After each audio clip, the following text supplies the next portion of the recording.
మరణమే అన్నిటికీ ముగింపు అని మనుషులు అనుకుంటూ ఉంటారు. కానీ బైబిల్ ప్రకారము మరణం తర్వాత మనిషి జీవించే మరొక జీవితం ఉంది. దీన్ని బైబిల్ ప్రకారము శాశ్వత జీవము, నిత్య జీవము అని అంటూ ఉంటాం.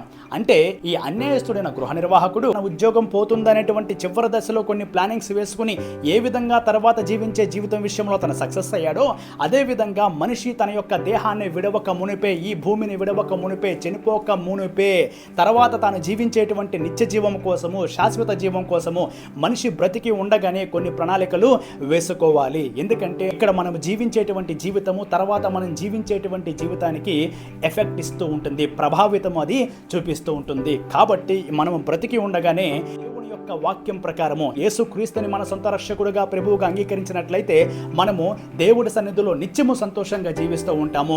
దేవుడు వాక్యాన్ని తిరస్కరించి సత్యాన్ని మనం తిరస్కరిస్తే గనక నిత్యము ఏడుపు ఉండే వేదనకరమైన స్థలముల్లో మన నిత్యత్వాన్ని గడపాల్సిన పరిస్థితి ఏర్పడుతుంది. కాబట్టి మనం బ్రతికి ఉన్నప్పుడే తర్వాత జీవించాల్సినటువంటి జీవితం కోసము కొన్ని ప్రణాళికలు మనం వేసుకోవాలి. అందుకే దీనికి సంబంధించి ఒక పాట కూడా ఉంది. దుర్దినములు రాకముందే, సర్వం కోల్పోకముందే, అంధత్వం కమ్మకముందే, ఉగ్రత దిగి రాకముందే, స్మరించు రక్షకుని అనుకూల సమయమున, చేర్చుకో యేసుని ఆలస్యం చేయక.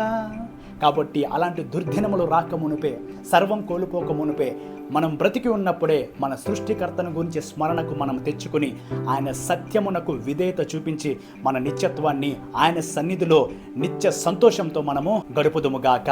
ఆమేన్.